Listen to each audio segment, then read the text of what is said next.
everyone. In today's session, we are going to discuss alter script commands: create, alter, rename, drop, and truncate. As we discussed in previous session on create command and how many ways we can create a tables. So all these information we can watch out in the previous session. In this session, we are going to cover alter script and rename.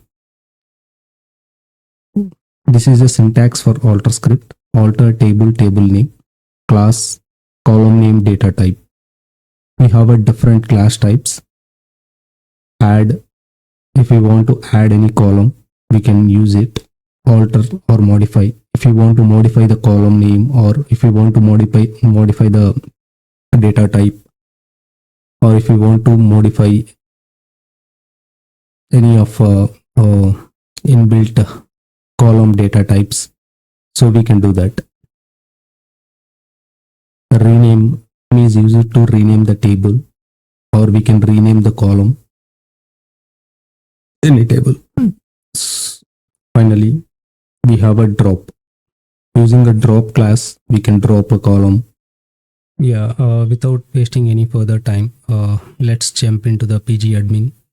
Using the alter script, how can we add a column to the table? So alter table, table name, add column, and this is a column name, and this is a data type. So before running this, let's see the data in department table. We have a department table data. We have 2 rows in the department table. We are going to add one more column, department email, using alter script. We can select and run. Now the department column has been added into this department table. How can we rename the column using alter script?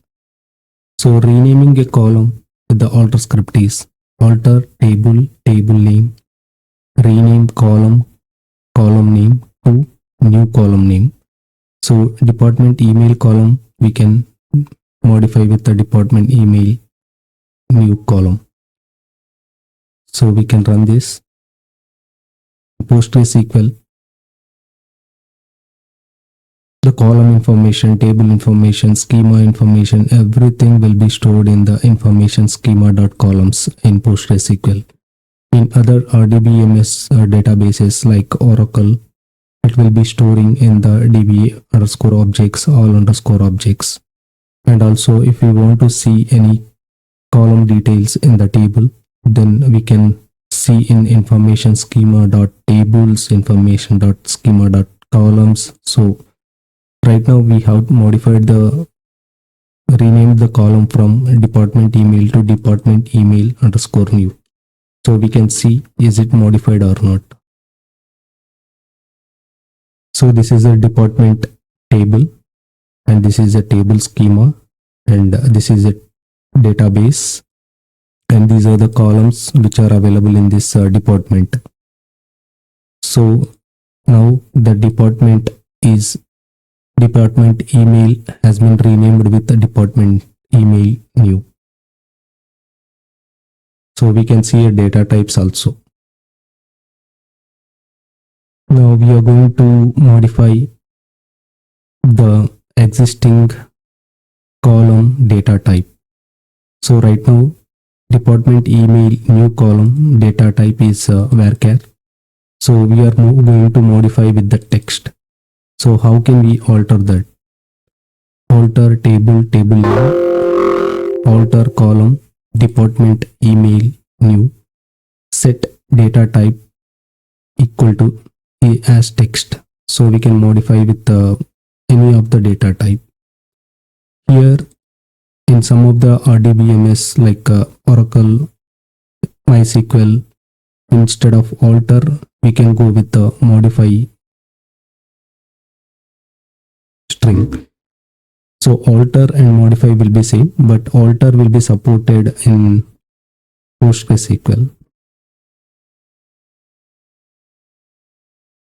We'll run this. The alter has been done. The email, department email new data type has been changed from varchar 50 to text. To verify that, we have a information schema dot columns. We can see the data. So under this information dot schema column, the data type has been modified with new data type as text.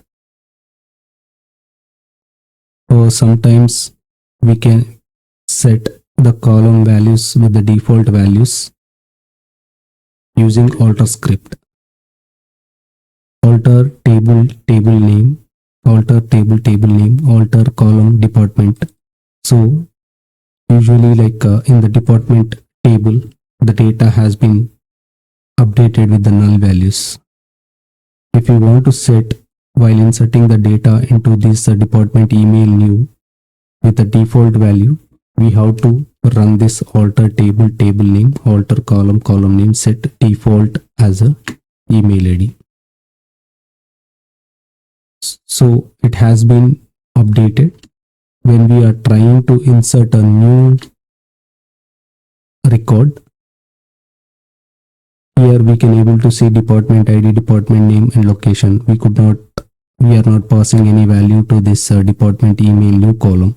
So the default value will be the email, test_email.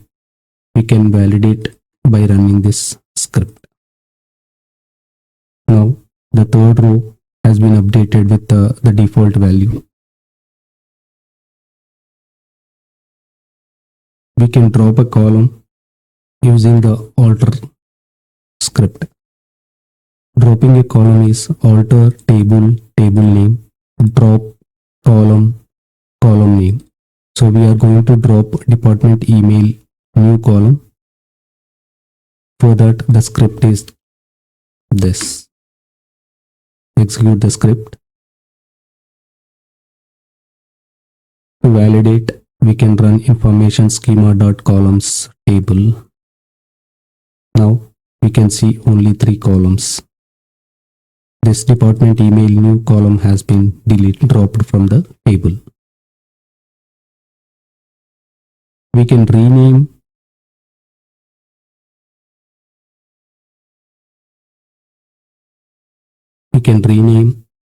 the table, or sometimes we can rename the database.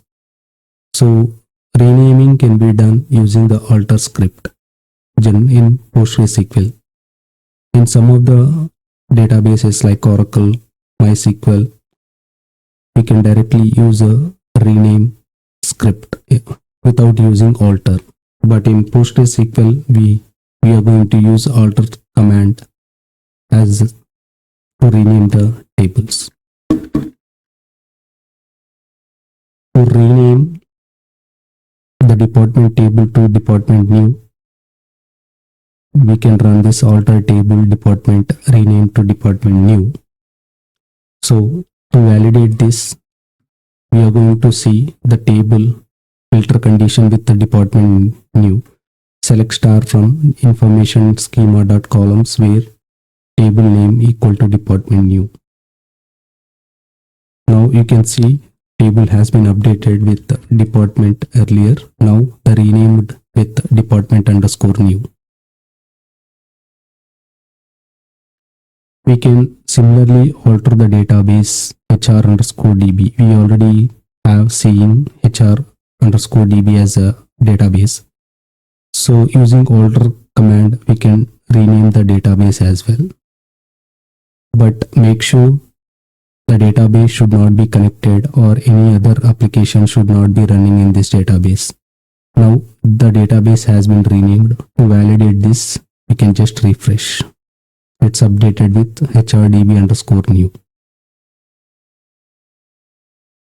These are the alter scripts which will be very much useful in our daily activities to work in the projects. Most of the times we will be using these alter scripts. We can drop a table, drop object, any kind of object like procedure, function, database, any kind of object we can drop it using drop command. Similarly, we have a truncate. if we want to truncate the table, we can use this truncate script. We will see both of them. To drop a table, we are going to use drop table if exist. So most of the times in all DDL scripts, we can use if exist or if not exist. For drop, we will use if exist. If the table, department table, in this case, we can use department new table. So if you want to drop department underscore new table, this is already available. So we can use this script and we can drop the table. Before dropping this department table, we can see the department table is available or not in the information schema dot columns. Yes, the department table is available. Now we are going to drop this table. Yes. Let's cross verify. My bad. Let me override with this. Yes. Now the table has been dropped successfully. If we try to execute this time, it is going to return table department new does not exist. It is skipping. So that is the purpose of if exist and if not exist. If there are any dependencies in the table, like a parent-child relationship between multiple tables, for example, primary key and foreign key, linkage between the parent and child table, in that case, if you want to delete or drop the table, we can use the cascade command at the end so that it will drop the table even there is a dependency of the child data. But in real time, most probably we will not drop the tables. Majorly we will not use these in real applications. The final script is, if we want to truncate the table, we can truncate the table. Truncate table name. Right now we don't have a data in department new, right? So instead of department new, what we can do is we are going to delete the data in department union. So let's run the data is available or not. Yeah, data is available. So we are going to truncate this. So whenever we drop the table, we cannot see the structure and data, but when we do the truncate, when we do the truncate, only the data will be deleted, but the structure will remain same. But in this case, the table, in the drop case, the table and the structure both would get deleted.